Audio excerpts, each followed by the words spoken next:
What is up, everybody? So here with another vlog. Today we're out in Old Sacramento and we're gonna go check out the California Automotive Museum.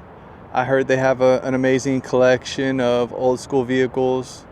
I saw a DeLorean, all sorts of things. So I've never been here before, first time checking it out. Let's go explore. I'm excited to see what they got out here. It's a Monday afternoon. It's a lot of these museums seem to be closed on Mondays, but not this one. So here we go. So here we are in Sacramento at the Automotive Museum. First thing here, I see a Cobra GT500. Looks like they got placards at every car, kind of explaining everything, so that's very cool.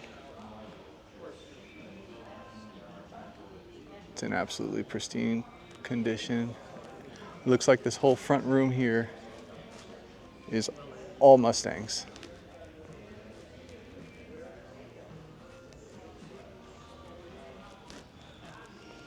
I don't even know what this edition is. I don't recognize the badging.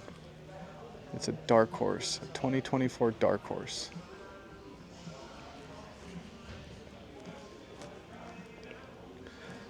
The blue leather matching the exterior paint there. That thing is flawless. Love the way that looks. And a Boss 302 here, Laguna Seca edition, a 2012.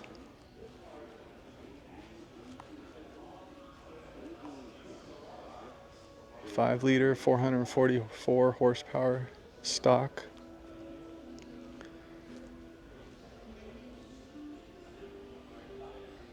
Here you got a 2007 Saline Parnelli Jones Mustang.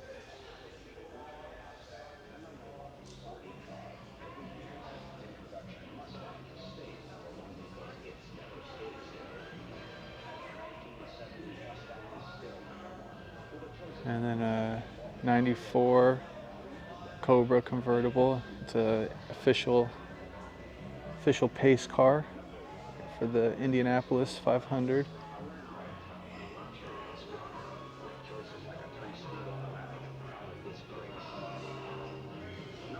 $1994, May 29th.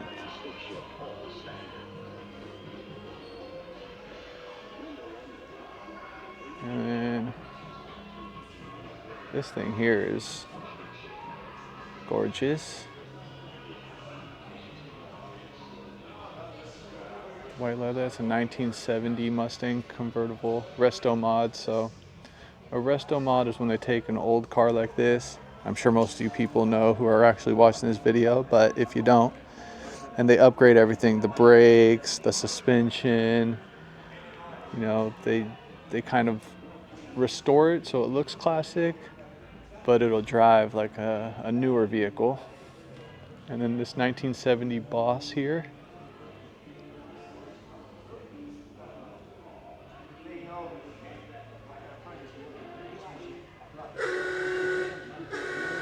Gorgeous. I saw some signage up front that was talking about Model T driving school. I've never heard of that being an available service, so that's definitely something unique. Got another Indianapolis 500 pace car.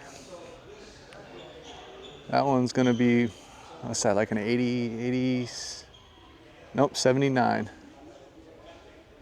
1979. That has an inline 4-cylinder, turbocharged. And you got another GT 500 here, Cobra.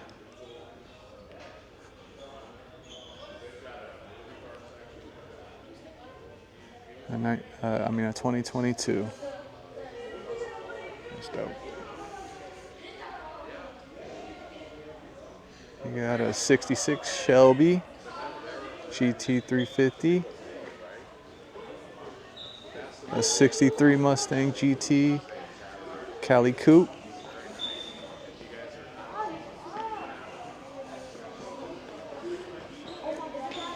It's got the badging there, the California Special Edition. 1969 Mach 1 Fastback.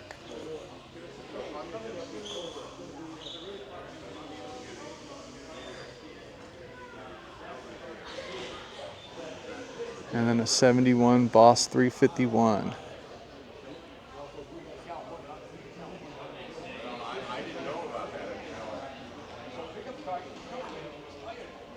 That's a cool poster. 50 years of favorites, all the Mustangs for over 50 years there.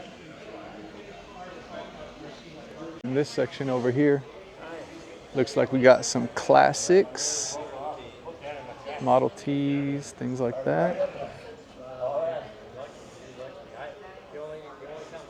1913 Model T Touring.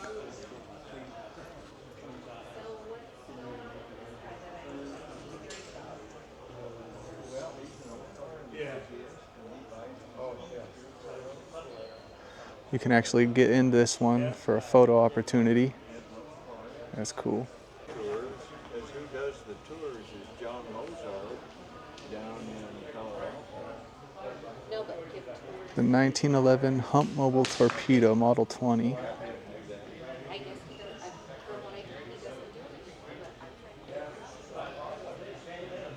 Someone was being interviewed over there right now. 1911 Pierce Arrow Model 48 and a 1910 Peerless Model 27.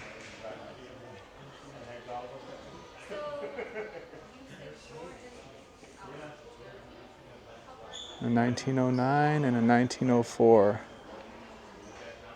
The Carter car Model H Touring here. And then this over here is a Model B 1904 Ford. The white tires are awesome. I don't know if that was standard back then or not, but it's a cool touch.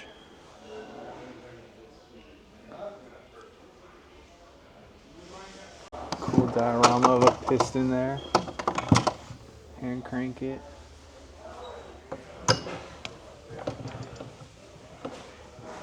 All the different spark plugs over the years.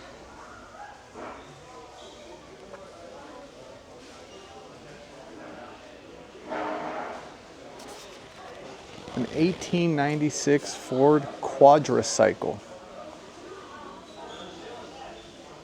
Well, that's a unique piece of history there. I mean, look at you got the belt there. It's like a direct drive almost, with the little engine.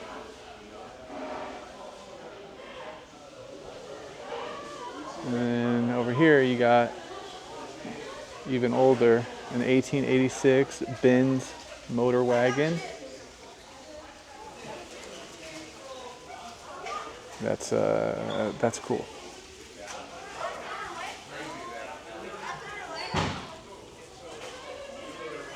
I did not know Studebaker was making wheelbarrows back then. This is a replica, not an original, but. And then a 1900 steam model car over there. A Locomobile steam Model 2. And then this high wheel bicycle from 1885. Never tried to ride something like that. I don't know at my age if I'm giving it a shot, but I think I have to for just trying it out. And then a Model C, a 1904.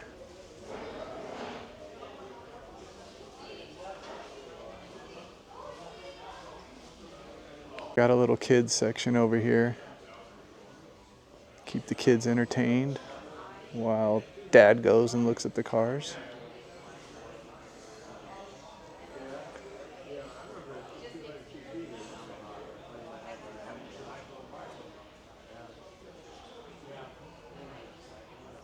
Right-hand drive. 1907 Ford Model K. was that gray one. And then a 1906 Model K Touring, also right-hand drive.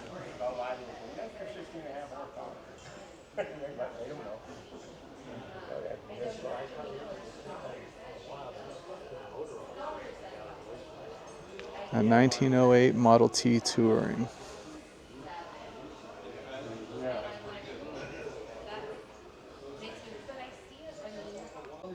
This is a 1911 Model T C cab. All wood in there. And this is where we are. A 1933 Lincoln KB255. It's a sedan here. This has that mobster look.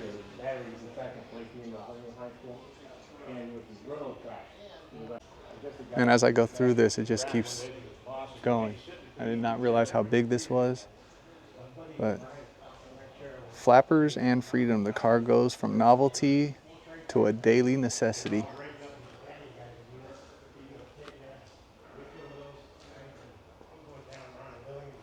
'1909 Model T Racer, a 1925 Franklin sedan.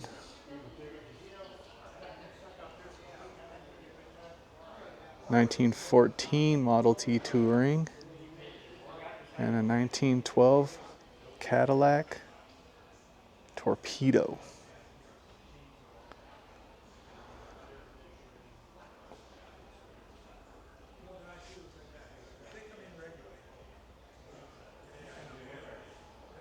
'1917, this black one here, a Ford Model T again.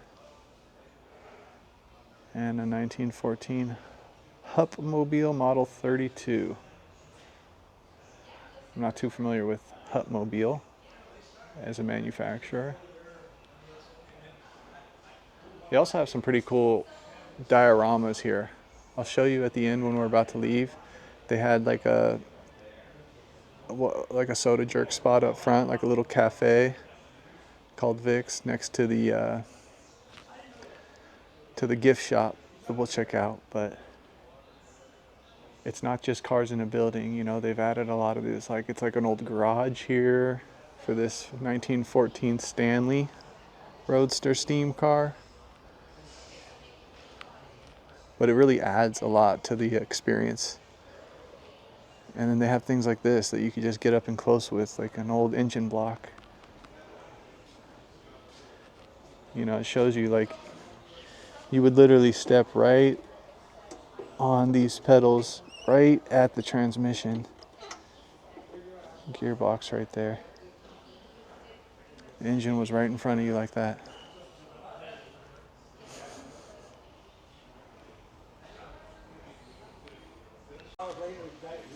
'1912 Metz Model 22 Roadster. And we'll just walk down the line here. A 1915 Dodge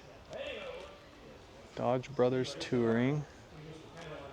A 1920 Chevrolet FB50 or 50 FB50. Old Chevy. And there's an old Chrysler, 1925 Chrysler 6.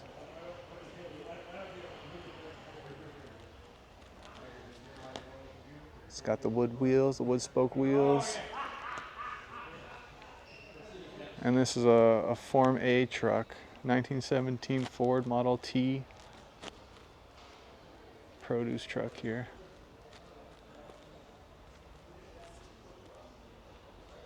Baker, so the wife would make a sandwich for the worker. He'd put it in there, heat it up. People always ask what it tastes like. I said I have no idea, but I'm sure it was hot. It was right on the exhaust fan. That is very interesting. Yeah. I did not know those existed. Yeah. I know the ladies always get a kick out of that. And then these, you know, Ford just, I won't take any more of your time, but Ford was busy making cars. He didn't believe in trucks. So if you were a worker and you wanted to have a truck like this, you'd buy a Model T chassis, you get everything from the firewall forward, and then you go to build, there was a Build-A-Truck, which was basically a catalog company, and you'd buy all the parts to convert it to truck. So you'd get You can see there where the essentially heavy-duty chassis that you bolt on, heavy-duty rear axle that runs chain drive on both sides off the original axle, also gears it down.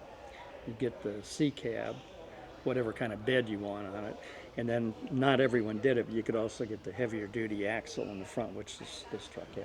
Which is the spring suspension and everything here? That wasn't the standard, but that was the heavier duty one.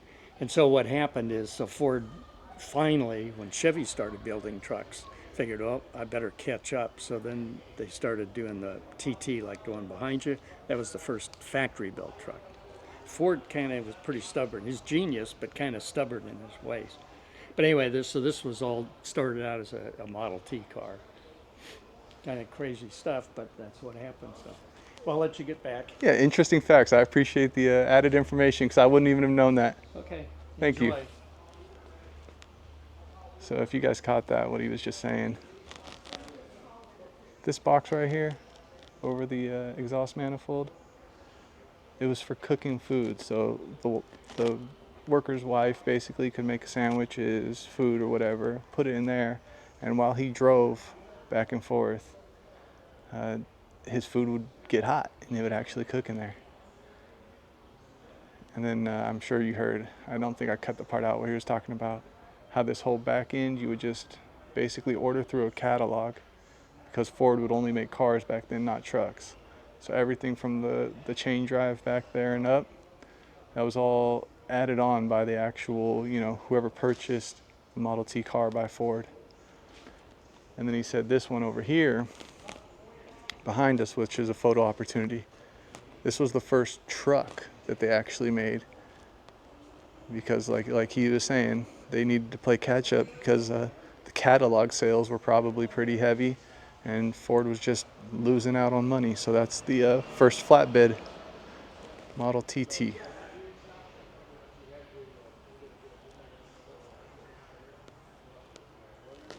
This display over here looks like it was all part of the Great Depression time period. So those 20s, the late 20s, when things were a little more sparse across the country.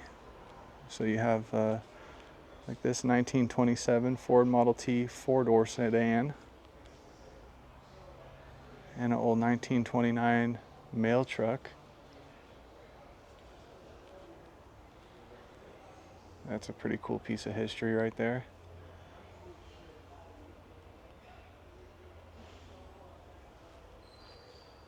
And then a 25 Willys Knight is this green one, I believe. It's a sports coupe.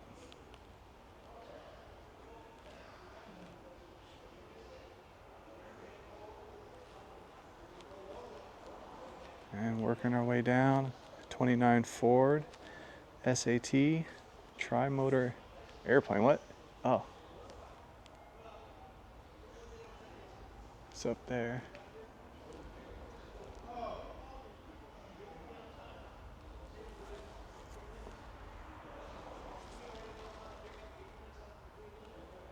I didn't know that Ford was out there building airplanes, but I guess it makes sense.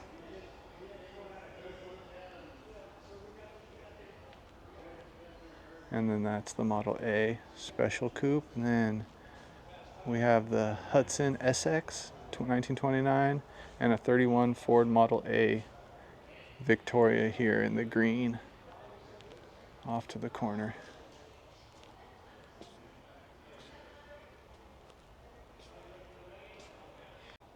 And this is pretty unique here. It's one of the first automated accurate petroleum pumping mechanisms here. So basically the grandfather of the modern gas pump. Oh, there's a button down here. Let's see if it...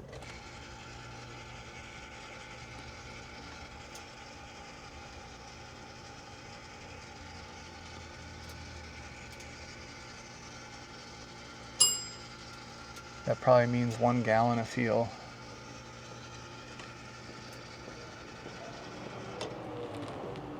I gotta say, this place is put together really, really well. It seems like it just takes you through all the generations as you walk through of vehicles. So right now we're getting into like the 30s. This is a 1927 Nash Advanced 6 rumble seat coupe. This one's not fenced off, so I can kind of get the camera in there a little bit.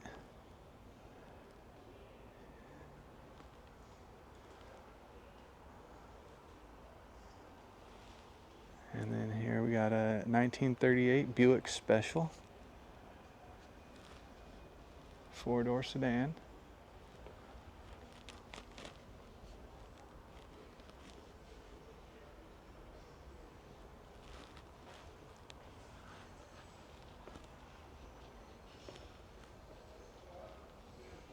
A 1933 or 35 Chrysler Imperial Airflow.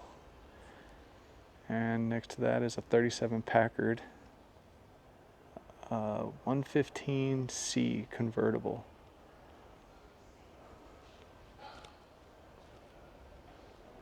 Look at this, brand new. That thing cost a whopping almost $1,300 only. It got 16 miles per gallon. Max speed is our highway cruising speed limit, 60 to 65.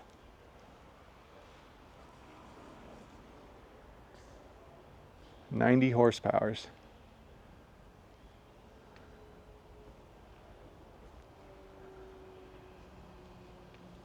And then a 36 gram 110 supercharged sedan.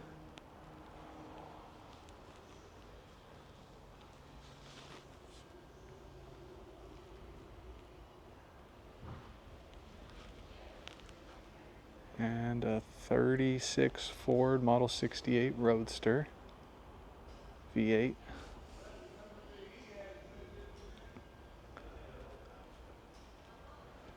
A 1937 Cadillac Series 60.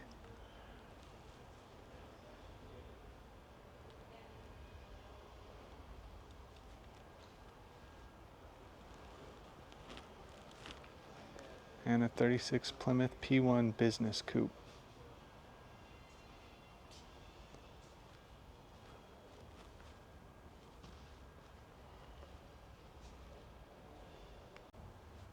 Here we got a 1929 Chrysler Imperial.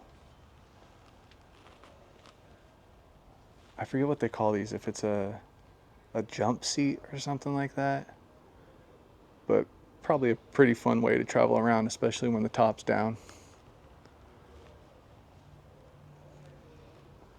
Big engine block on the V8 there.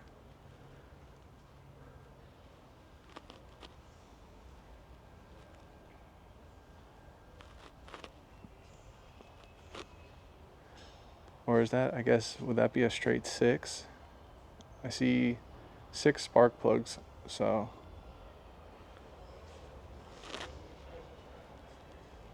Yep.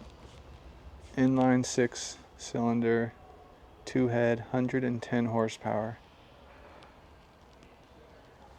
3,000 originally.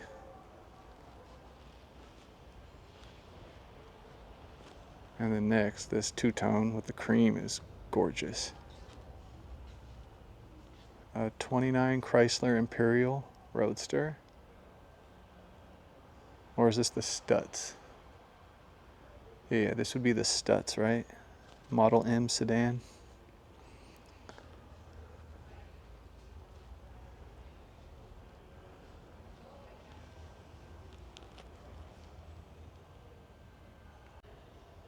Here we got a 1943 Ford military Jeep. It says the Army announced a competition for a small Go Anywhere 4x4 scout car, and 3 companies responded: American Bantam, Willys Overlord, and the Ford Bantam. They produced a successful prototype, but the small capacity led the military to give their design to Ford, and the Willys production was the go-to for the military here.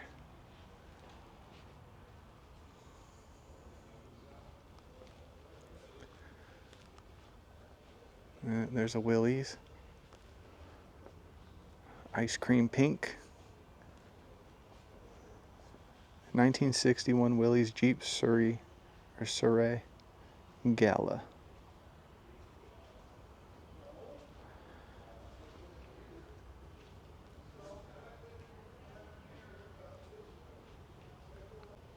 One of the most recognizable front ends of a car.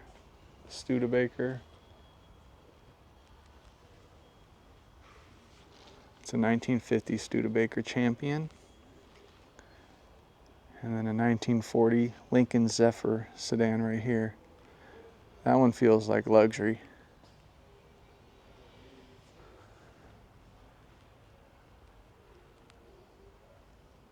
(1940) Lincoln Town Car right there, Lincoln Town Car. You can see the back end was actually separated from the front, so there's a window pane in between there. And a '49 DeSoto Carryall sedan.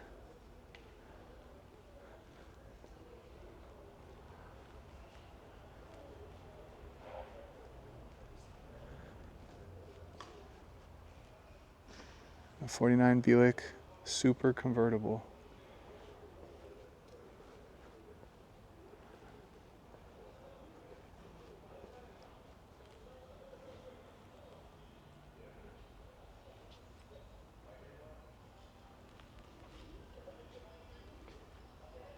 Gorgeous. Look at this old vending machine, cigarette vending machine here.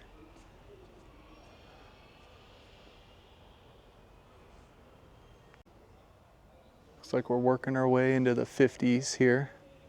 There's a Ford Crestliner sedan, 1951. And then to its right, a '59 AMC Rambler.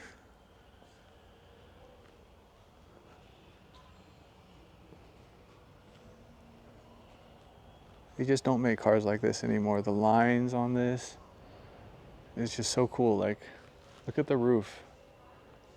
And then that, how it just cuts down like this, almost works its way back. The craftsmanship was fantastic. It's an old Roadmaster bicycle. This is a reproduction, it says. But these bikes were made from '48 to '53. That's what the cool kid in town was probably riding around on. And then behind us, they got this really cool garage diorama.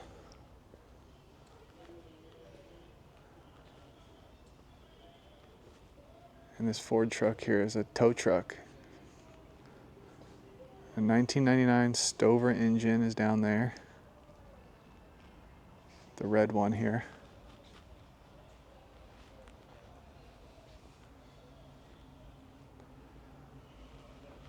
But I love this tow truck. A 1940s tow truck.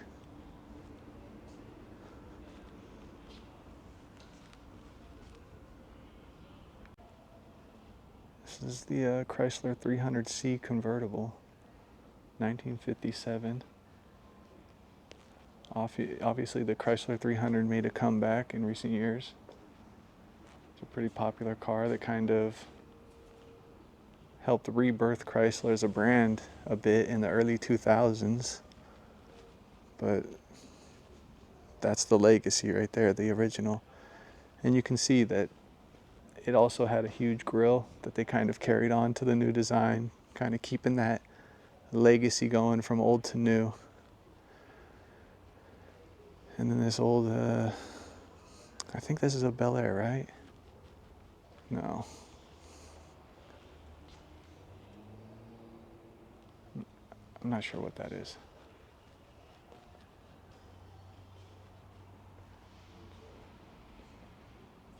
'56 Chrysler, maybe?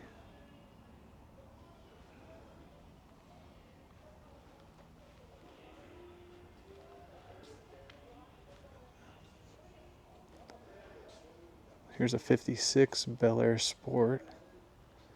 So maybe I was right.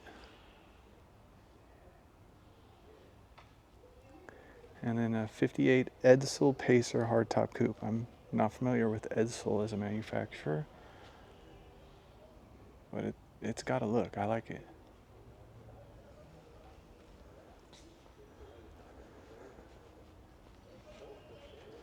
'53 Kaiser Manhattan sedan.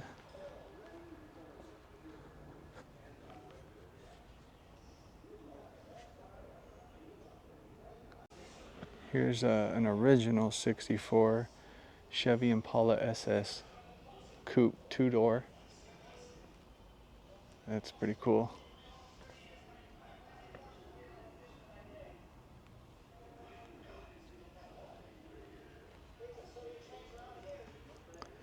And a '67 VW high roof Clinomobile.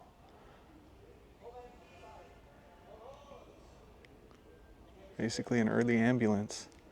I did not realize that Volkswagen was an ambulance manufacturer at any time. Behind us, there's a '61 Volkswagen Beetle. I had a couple friends in high school. I got driven home from school in one of these. I always loved the Volkswagen. If I could get one today and then put a little Porsche engine conversion in the back there, because they were rear engine, the actual engine's back here, not up front like you would think. It's kind of like a dream remake. Make a fast old school Volkswagen Bug. Slug Bug. Did you guys ever play that? Slug Bug? Punching your brothers or sisters in the car? Roadrunner. A Tempest. What was that? Pontiac? Yeah, Pontiac Tempest. I'll be honest with you guys, I'm surprising myself with knowing a couple of these.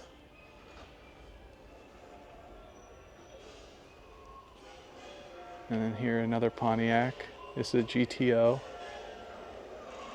This was a highly sought after muscle car. And this one's amazing here. Look, they got the movie playing, and what do we have? We got the DeLorean right there.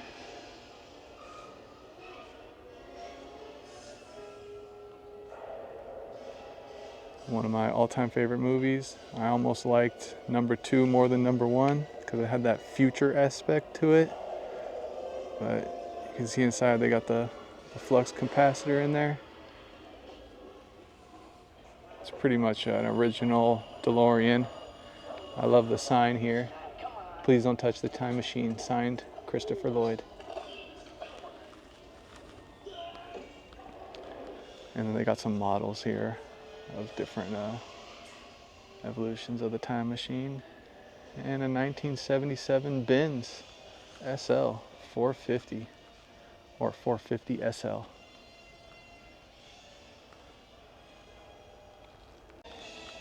And here next to the other emergency vehicle, the Volkswagen, you got this old fire truck. It's got the steel seats back here. 1960 fire truck. Melrose Park, Illinois.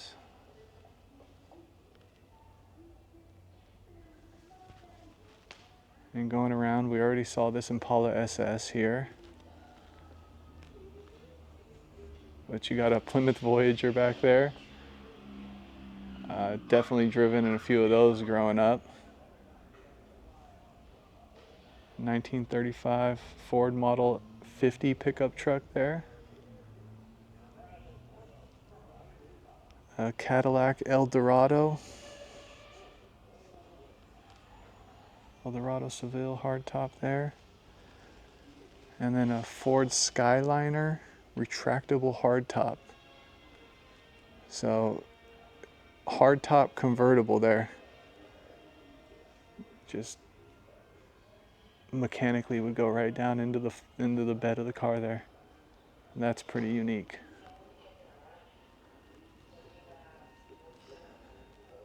You got a Plymouth satellite sedan, 1974. It does have the same vibe as a Pinto a little bit. Like when I saw this, my mind immediately went to Wayne's World. I understand it's not, but the color and everything just made me go there mentally.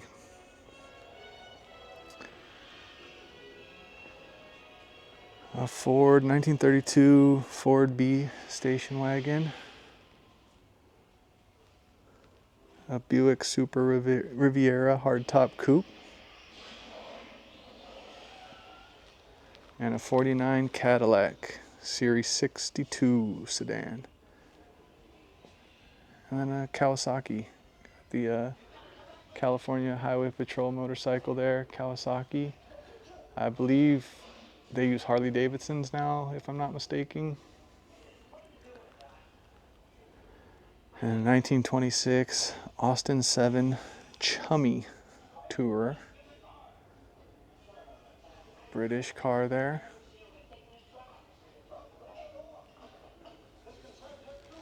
And I think this is another British car.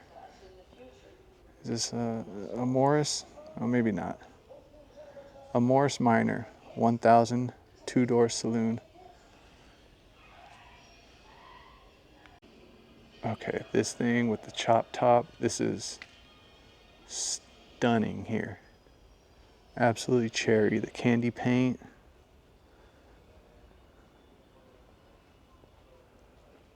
Look at this. 1950s Mercury Custom.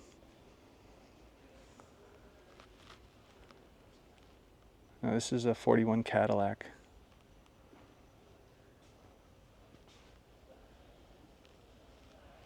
There's the Cadillac emblem right there.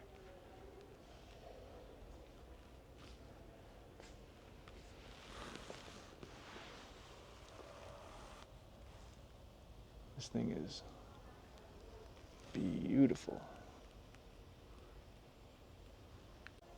Look at the paint job on this 1962 Pontiac Grand Prix here.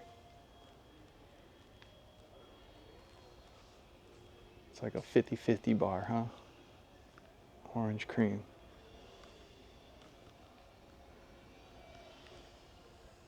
I love how they did that. The matching interior. Gorgeous.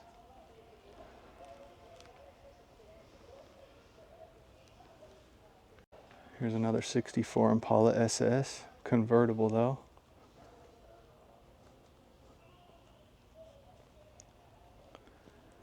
And then you got a lowrider bike, a long lowrider bike here.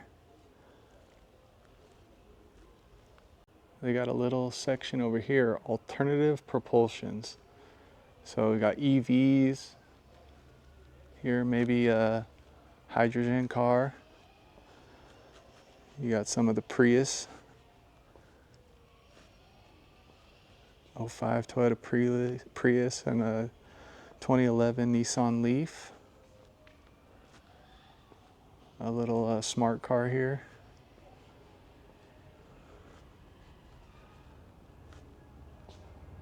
A super light motorcycle.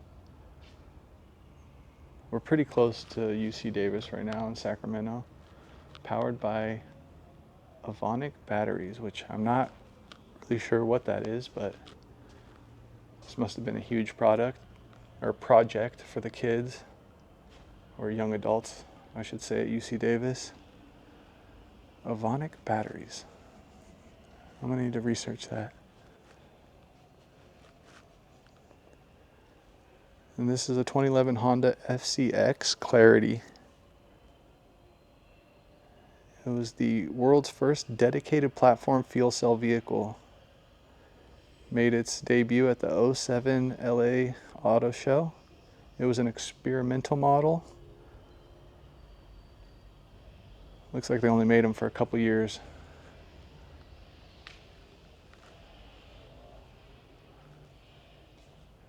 And an old RAV4 here, but an EV RAV4.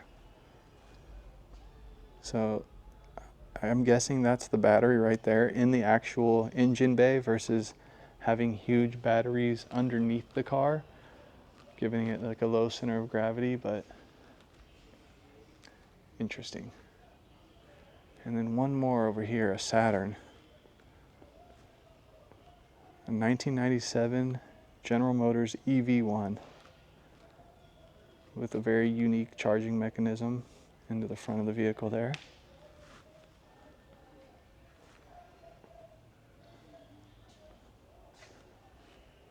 You can tell they were really trying to maximize the electric miles per gallon or whatever they call it with the aerodynamics of that vehicle. They only made these from 96 to 99.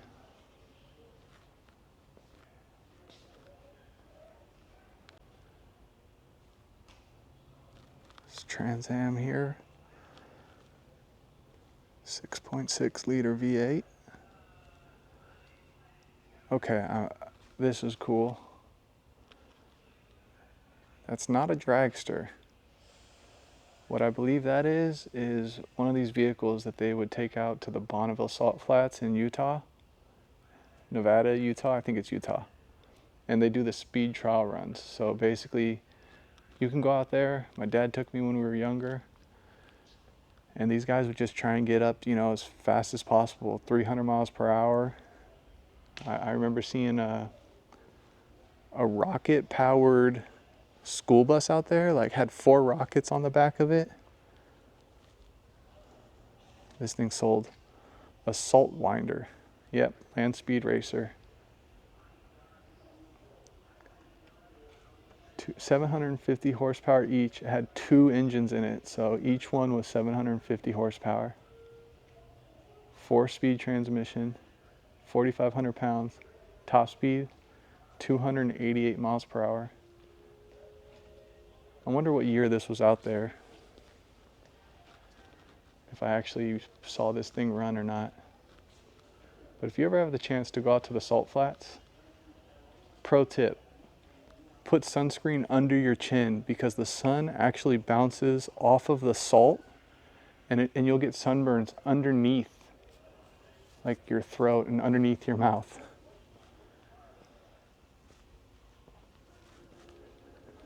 So it looks like Cam Car Sales is the sign up there. A lot of these, they actually are for sale. Old Mercedes here. Yeah, see, Cam Car Sales. You can donate cars to the museum. Old tractor. Thunderbird, 80s Thunderbird there. Corvette. Chrysler in the back.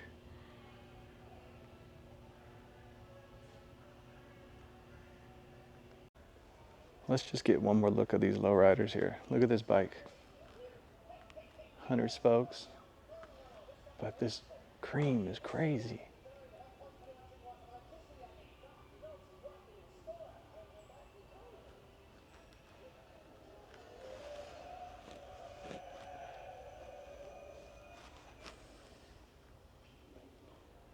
A Model A 31 Model A Deluxe Roadster. You got a 53 Chevy Bel Air, Sport Coupe,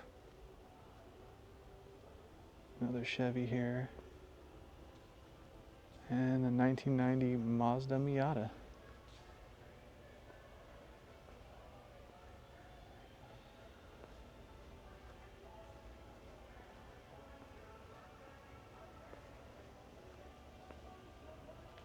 (1931) Model A Ford Coupe. That's a hilarious license plate. It's the sound right there. Ooga, like the horns made. And you got an old camper. Looks like it slept 2. That's pretty cool. This is a, I think this looks like a racing car. Ford.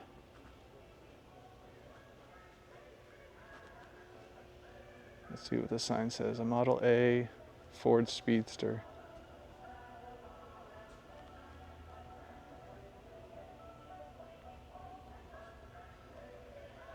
The exhaust going right out the back there.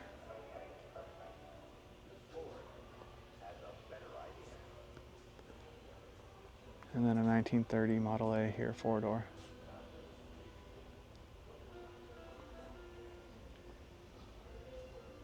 This big one here, a 1978 Star Streak custom motorhome.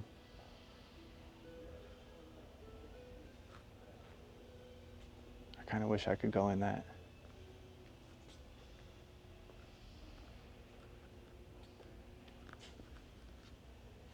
That thing is pretty cool.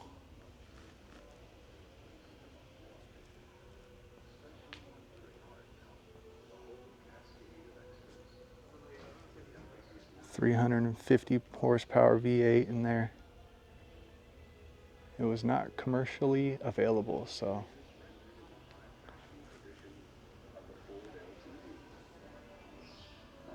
Look at that thing. So unique. And then right under it, this little guy here. 1948 Sabre 60 Junkyard Mongrel. Gotta say, those seats do not look very comfortable, but it does look fun. All right, and here we got some unique ones. 57 Triumph TR3 Roadster here. And to the right, a 71, I'm gonna mess this up, Intermeccanica Italia Spider. Look at that. Kind of reminds me of a Supra in a way. Convertible, the big wing on the back. What are the details on this thing? Had a V8, 310 horsepower in 1971. 2,300 pounds. Original price, $3,500. Now, what do you think that's worth? 150K? 200K? And an 87 Lamborghini Countach. This was the car that was on a lot of our posters as kids in our bedrooms. A dream car. And I love the green and gold accents. The Countach.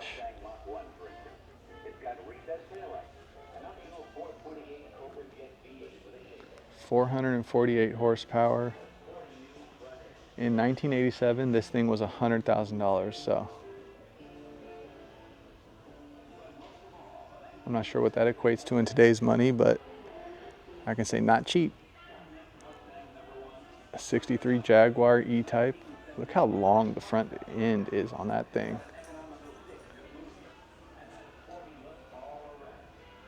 And then next to the Jag, a 68 Chevy Corvette Coupe.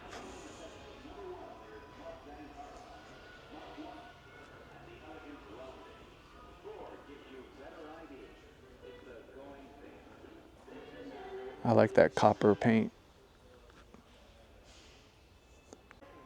Here we got a Ferrari 85 Testarossa. The gold rims and everything, that's very 80s. I love the look of that. 94,000 originally, 385 horsepower, 4.9 flat 12 cylinder car. I'd imagine that sounds amazing. And then an 85 Ferrari 308 GTS I.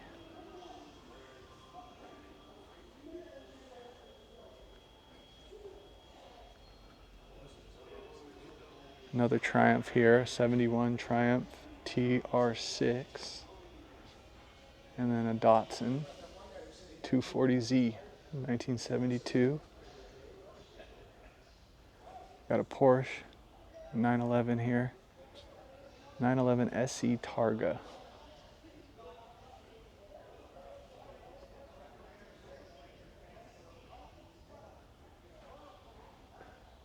Boss 302 Mustang, fastback, and then a 69 Chevy Camaro. If you watched my video at the fairgrounds, the Good Guy Show, you'll see a lot of these.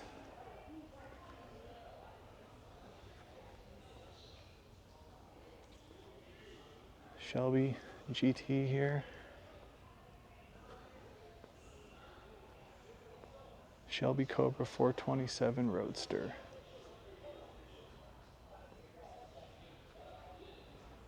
That does not say reproduction, looks original.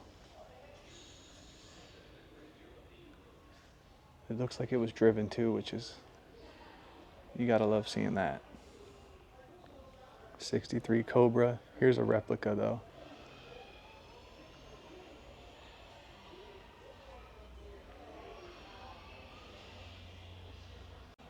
Some sprint cars, midget racers, the Burgermeister Special 48 Curtis, and open wheels, no real roll bar to speak of.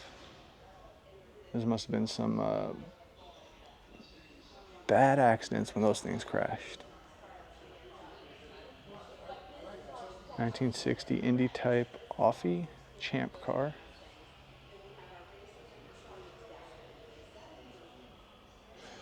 And then down here, I'm not sure what this is.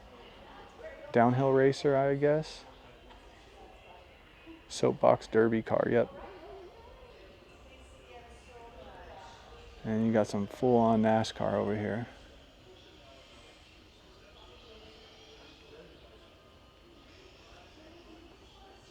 You can see they only put what's necessary in there. Keep it light, make it go.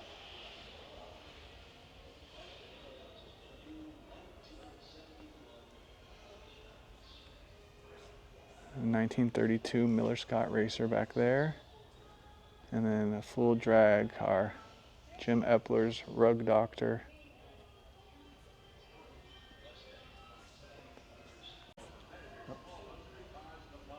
The gentleman was just telling me that this was one of the first funny cars here to break 300 miles per hour. And it had a pretty big situation where the supercharger actually blew, everything caught on fire and melted the fiberglass. They said they also have the shell for the one that did melt somewhere else, but this is a new one that they added on, or the second one I should say, the second shell. And then this one over here, I guess the guy who owns this vehicle, he just came in a week or two ago and actually started it up after it sat idle for 15 years or more. It's the 32 Hot Rod Roadster. He said he has a video of it here. Let's check it out.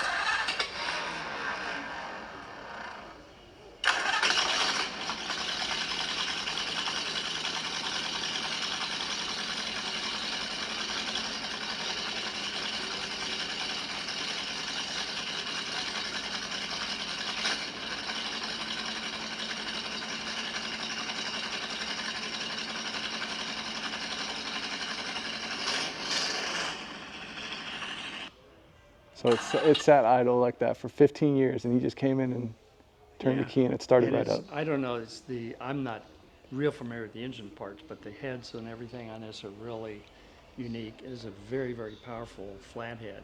He said this thing will hold a wheelie going down the street. It's that powerful. Does it have wheelie bars on the back and everything? No. So I told him he's nuts. He said he gets it up about, a foot and a half or so. I said, you're lucky it didn't flip over. Yeah. But yeah, it's something he could tell you the stuff. It's very rare. That's why he bought the car, because he knew. I forgot the name of the heads, but they're very special, very rare. And he saw this thing, somebody had it for sale, and he noticed the heads, and he said, "Well, I'll take it." Interesting. And then if you look over at this one, same thing when you talk about heads and stuff. This is a flathead V8. These are Arlen heads. So the Arlen heads turn it into Hemi with overhead valves with the 8-stack fuel injection. So if you're really a foamer, that engine is pretty exciting. But this was the first car built for A.J. Foyt for dirt racing, built in Texas, Houston, I think. More trivia for you. I love the added facts.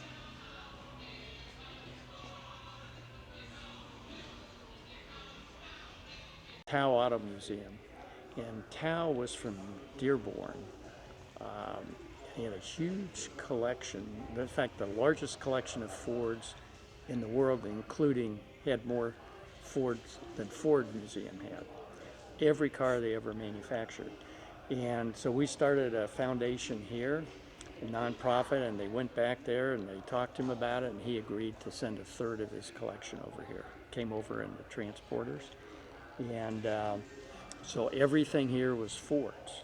But this whole place, it's not as big as it is today, but all of them were packed in together, so you really couldn't see them.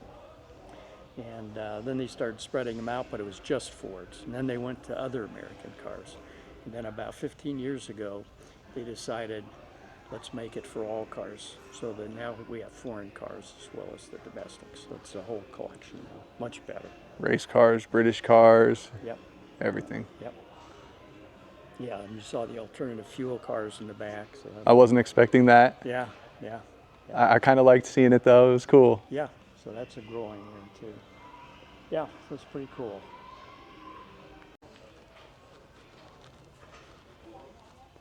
You said you can hop in here and it'll actually This is a explain how it 1913. You'll works. see a nice soft suspension. First thing I'll tell you is that this is a 3-door, not a 4-door car. So you notice there's no door here. Only entering on the That's passenger a 2-door side. behind you. There's no doors at all in front, and then they have the 4 doors. What was the reasoning for that? That I can't tell you. Okay. Who knows? Ford did it. But I like to ask people, do you drive a stick shift? Have, They yes. say you have, and I said that won't help you at all. I'll tell you what this car doesn't have. There's no fuel pump. There's no water pump. There's no clutch. There's no sliding gears. There's no accelerator pedal. There's no battery. There's no accelerator. No accelerator Pedal. Yeah. Actually, technically, no accelerator.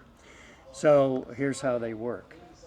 So you're ready to get going. So this is a spark. So you have to retard the spark here.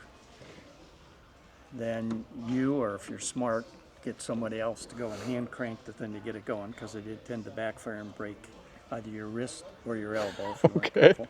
Once it's going, you'd advance the spark a little. Oh, the other thing, it doesn't have any brakes on any of the wheels, except for Engine braking except only? for the except for the parking brake. This parking Okay. brake's a mechanical brake on the rear wheels. So now you're ready to get going. So you release this, ready to start moving. So now you push and hold that all the way down. Which I would assume's the clutch. Nope, that's low gear. You have to hold it there. As soon as you get going, let go of it, and let up.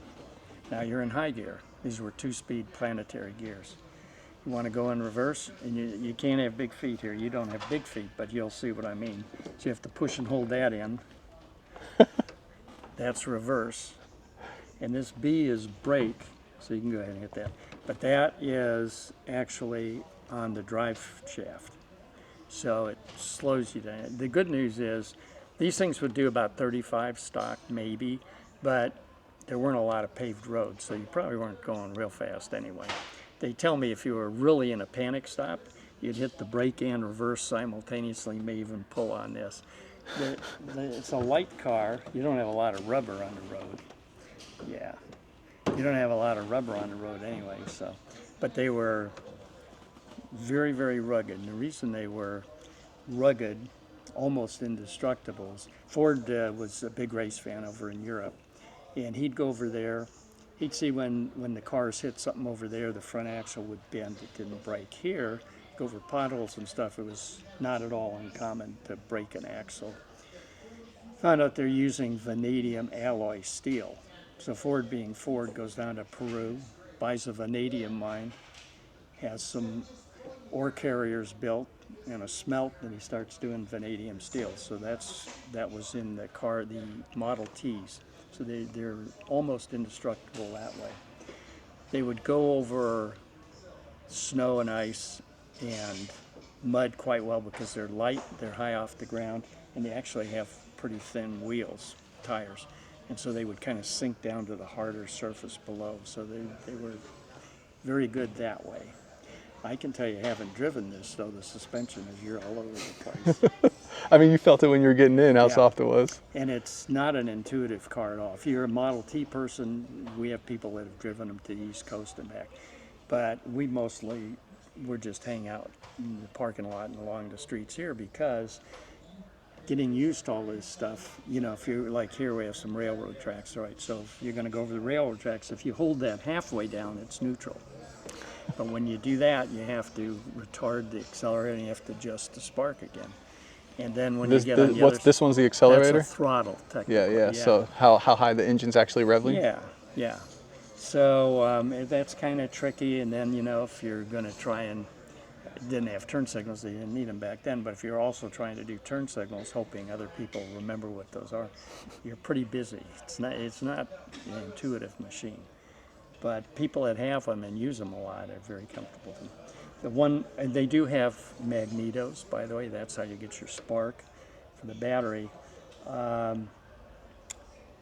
You see over here, if you pull that out, it's a choke, just a regular choke. But if you twist it, it adjusts your mixture. And you'd have to do that because they didn't have gas pumps, they didn't have gas stations. You didn't know what you were going to get. Plus, by 1908, Ford was making and selling ethanol, corn-based. So that would you could adjust for your octane ratings there. It used fuel pump was gravity feed, which means it wasn't a pump. It was kind of nice unless you're going up a hill and you don't have a full tank and you're in trouble. But they figured out real quick, not a problem. We'll turn on back up the hill if you had to. just push this one down and go backwards. Yep. And then instead of a water pump, you could get some option installation of water pumps. Eventually they put water pumps, but it was all thermal. So the hot water would go up and then come down through the radiator. Sort of worked, but it wasn't as good as water pumps. Eventually they started putting water pumps in and you could put them in optionally other than that. Eventually also you could add on an electric starter, put an electrical system in some of them. Actually, like our black Model T around the corner has an electric starter that way. So that's how people had them. They were almost indestructible. I'll show you how the lighting worked over here if you're interested.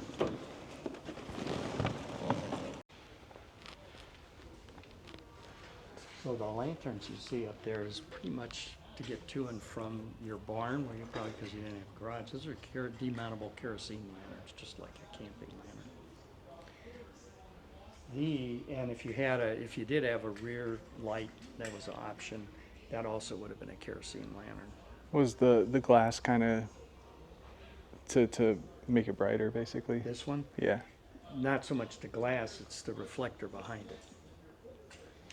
And that's where this is missing. The headlights were acetylene gas, like an acetylene torch. So the flame is very bright. Without a reflector, people will see you and won't go anywhere. And look at the size of the reflector. It's not even that big. Yeah, so I'll show you some later models to see what happens. But anyway, so people want to know, how do you get acetylene? Well, there were two ways you could do it. What you see is that tank on the side there. Yep.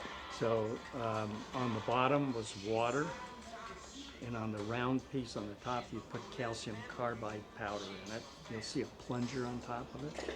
So you hit that a few times, drops it down in there, starts creating acetylene gas. You have to purge the line because if you mix air with acetylene, it's going Explosion. to explode. Yeah. When you got that done, then you'd open the front of this and you'd light it, hope it doesn't blow your face off. And then that's how you had your lights. And from starting the car to just lighting it, it seems like a lot of it was you hoped. Mm-hmm. You hoped it didn't backfire. This is 1904. You got what you could. But let me show you how these progressed over time. So this is a Carter car, for example. You can see that now we're starting to get a little bit larger reflectors. When you get to these big guys, and these are the top end cars, this is a Peerless and a Pierce Arrow. Look at the size of the reflector on those. So they've come a long way that way. Definitely. Peerless also made planes, right? I don't know that Peerless did. I don't know. I've never heard of that. Ford made them. Yeah, I was reading that over there. I didn't realize that either. Yeah, he made the tri-motor, the Tin Lizzie you see there. He also, in Detroit, put in the first concrete runway in the United States. He also had the first scheduled passenger service and the first scheduled airmail service. And then he went on to buy Citabria. I don't know if you know about airplanes. They're still in business. They make aerobatic aircraft.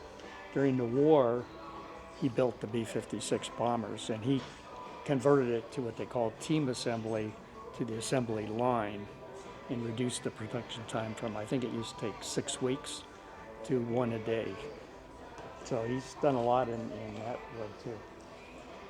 This is the one these gentlemen were looking at. This is a Pierce Arrow, so you can see it's got the bigger reflectors. And even though these are brass era cars, they aren't using brass, they're using polished nickel from Germany on them. These were the very, very high-end cars. Well, thank you. Thank you very much. Hope you got everything you needed. Good luck with your restorations. Thank you. Okay. He has a whole bunch of them. He's restoring 4 right now. So he's in here measuring. Seems like quite the undertaking to restore something this old. Yeah, this one was restored in '78. That one hadn't been restored, and a purist might like that one over this one. I learned something new today. I used to tell people, if you look at the size of the engines on these, I think these are like 400 and 500 cubic inch engines. You'll see them here. But not a lot of horsepower. It's mostly torque, so they had, all bore and not much stroke. This is a huge engine. The owner of this asked us to crank it over, I think every week, not all the doses. We have a pit crew here, just to keep oil up there. It's not an easy thing to do. So I used to tell people, the people that buy these probably weren't able to hand crank them, so they started the chauffeur business, which is true. They'd have chauffeurs who would come in, not only start them, maintain them, but also drive them. And they'd live with just like a butler would. But I found out today, Peerless had compressed air start. So while it was running, before you shut it off, it had a reservoir for compressed air, and then when you're ready to start it, it used that to crank the engine. So that was something I just learned today. These are very heavy cars also. I noticed a lot of these are right-hand drive as well. You'll see all of them are right-hand drive, even on the K cars here, up until the Model T. And that kind of goes back to the days of the carriages. Remember, all the cars came from carriages or bicycles. Carriages or stagecoaches always had the driver on the right. If you go and look at locomotives, engineers always on the right. So you'll see them about as 1907, Ford started moving them over to the left. So, and that was because of our roads and the side of the road? We have wives' tales as to why. We don't know for sure, but part of it said, well, they wanted to be on the right because they didn't want to make sure they didn't drive off the side of the road. So that may or may not be true. They said they moved them over because if you had your lady in the car and you're going parking on a muddy street and you're going to get out on the sidewalk, she's getting in the mud. We had another one that mostly these were farmers in the rural country with these, and when they come next to each other, they want to talk. They'd have to talk across the way, this way they could be closer. I don't know if any of those are true, but you'll see with the Model T, they started moving them over at that time. Interesting. And you can also see on the car I showed you, the C model as well as this one, they're using white tires. Yeah, I had mentioned that earlier. I like that. That was an original thing. Yes, they look real nice till you take them out of the showroom and you have mud and horses. Yeah, right. But the big problem with them is they're made out of gum rubber. Gum rubber sun hits it, they crack. So Ford had a friend named Firestone that figured out if you mix in the zinc oxide, what we put on our nose for sunburn, and carbon black, that would protect the rubber. And so you start getting black tires. If you go and look at the compounds of rubber in the cars today, it still has zinc oxide in it. Smart Firestone. Yeah, yeah. Ford had good buddies, DuPont and Firestone.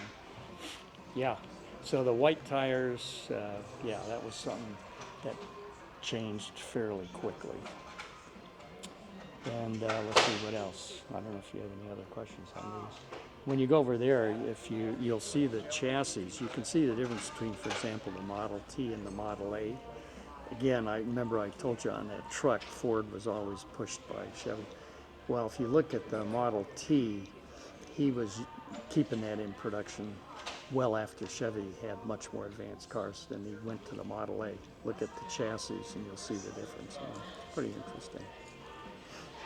As brilliant as he was.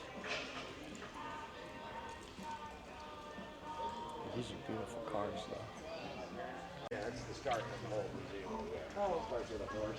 Yeah, this one just had all the mobster vibes here. Isn't it cool? Yeah. It had nothing to do with a mobster or anything like that. This is a 1933 KB Lincoln. So, Lincolns, Chryslers, those kind of cars, Cadillacs, you could buy the running chassis and then you'd go to a custom bodybuilder and they'd build a body for it. You'll see we have a Chrysler back there like that. If it said KB on it, it means it was actually a Lincoln built body. So this was a Lincoln built body. Beautiful car, but let me tell you, it's almost more important about the owner. So this was a gentleman named A.P. Giannini, which you may never have heard of, or maybe you did. So he was in the Bay Area, and his dad had him out around the farms here in the Delta. He learned a lot about farming, and he realized that the farmers weren't being helped by the banks. The banks were dealing with big business. So he learned the trade, formed the Bank of Italy, and he'd go out and personally take care of business. That evolved eventually to Bank of America, which you probably have heard of. Definitely. So he was the founder of Bank America, and what he did is he had, I think, 4 different types of cars that he was transported around in. They were high-end cars like this. He never had them in flashy colors. You can see this is pretty subdued, pretty nice looking. He didn't drive, never learned to drive, so he had a chauffeur. This is a big car, as you can see, and behind the back seats, he had him converted to a vault for carrying money because he was personal one-on-one. That's where BVA started out, like that now, where they had good personalized service, and that's how he got that started. But he also started credit. He started, installment payments on cars. He funded some things you probably heard of: Golden Gate Bridge, Hetchy Reservoir. Maybe you've heard of Walt Disney Studios. He funded that. Funded Hewlett-Packard, and on and on and on. So he's made a big, not only impression in California, but nationwide. So anyway, this was one of his cars. This one was what we call a barn find. It was found down in, I think, in Artesia, somewhere down in L.A. And they found out it was his car. So turns out the bank bought it. This is owned now by Bank of America. And he spent about just under $300,000 refurbishing it. Everything on it's pristine. Has a V12, flathead V12. When he was delivering the money back in those days, there was a lot of traffic and the speed limit was low, so he happened to know the governor and the head of highway patrol. All his cars had the siren. How you doing, Bill? Red light and siren like you see there, and a license inside to use it. Pretty nice setup. And then he always rode in the back on this. So it's a beautiful car. I wouldn't want to parallel park it. It is long. It's very long. And this is before we had trunks built into the car. It had a luggage carrier in the back. And when you were traveling, what do you think you put on it? I would suspect clothes. Steamer trunk. Steamer trunk would be strapped there. So when they started building the inside storage, we called it a trunk. That's where it came from. You'll see in the Piercero over there, you'll see still has it. So that's how we got the name. So why did they call it the boot elsewhere? I was always asking. I have no idea why England calls it the boot, but who knew? The other thing you'll find on this car and every other car, you'll notice they have vinyl or canvas tops You'll see that until 1935, and the reason is they didn't have a stamp press big enough to do a full top until the mid-30s.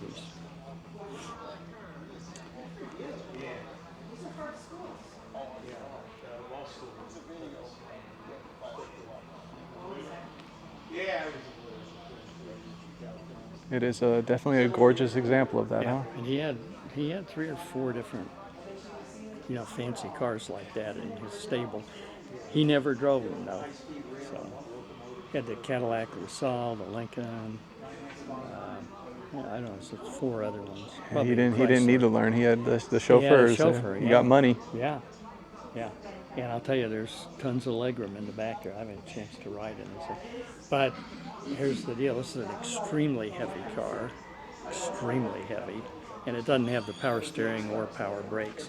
7,000 pounds approximately. Yeah. So this one has to go out. There's a caretaker. He used to be in Stockton. Now I think he's here in Sacramento now. But he comes here at least every month, check things out, and he'll take the car out for service or, just to get some miles on it, as well as taking it to events for the bank.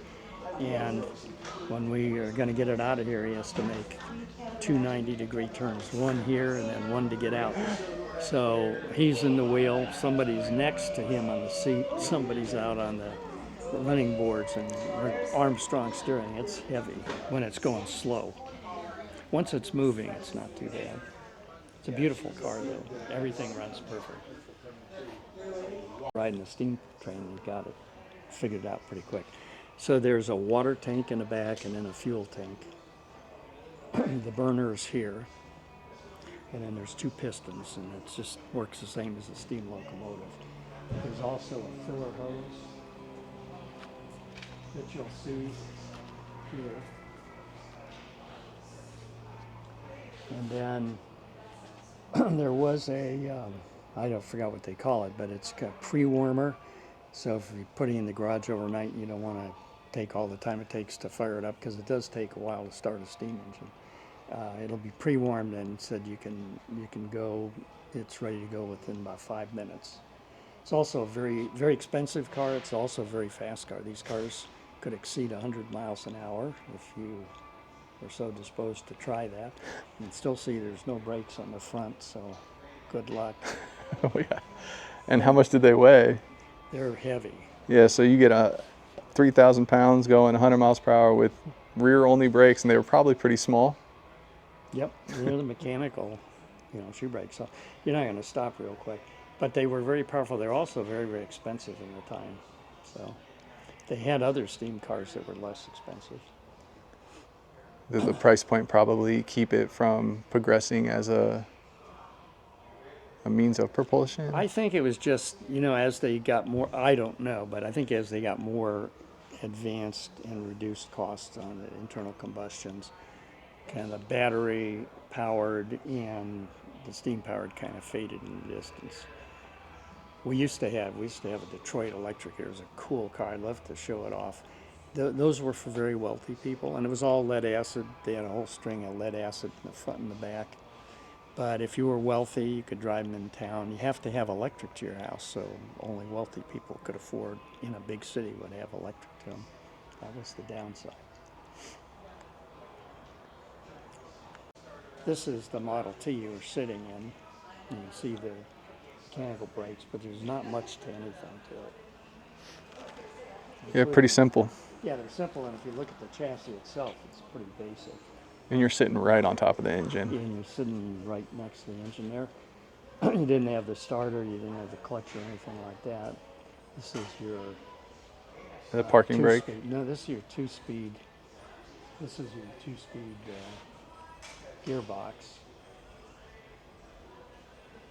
And this one has the aftermarket water pump that I was saying about installed on it. They didn't all have that.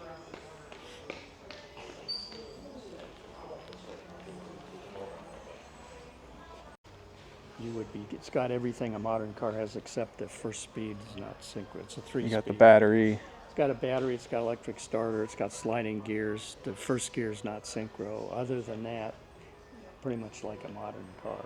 And this was in 32. The suspension is better. They're using these spring-based instead of shock absorbers, but they had them.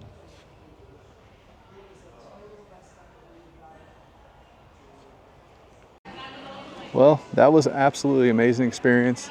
That gentleman knew everything here, and he was excited to talk about it. He educated me on a bunch of things. So definitely glad he came up and spoke, 'cause I didn't ask him. That was cool. And then as always, you exit, hit the gift shop before, right? So it looks like they got a lot of sweatshirts, t-shirts, little model cars, some lowriders, magnets, Tapatio trucks, some cool hats. I do like the simple lowrider wear there. Some Chevy t-shirts on clearance. Get yourself a t-shirt for, I don't know how much. It was only $18.39. Oh, 25% off that, so solid little deal. Some glassware, a couple toys for the kids. Little X-Men Jeep, Avengers Jeep. Car, RX-7. Some Hot Wheels.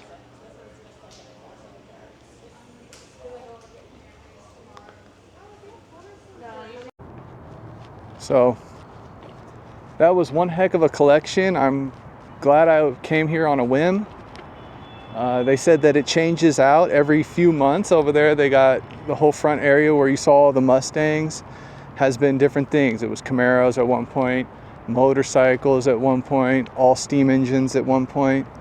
So looks like, a couple times a year you can come back here and get a very different experience. As always, like and subscribe. I hope you guys enjoyed the vlog. Until next time, appreciate y'all. Peace.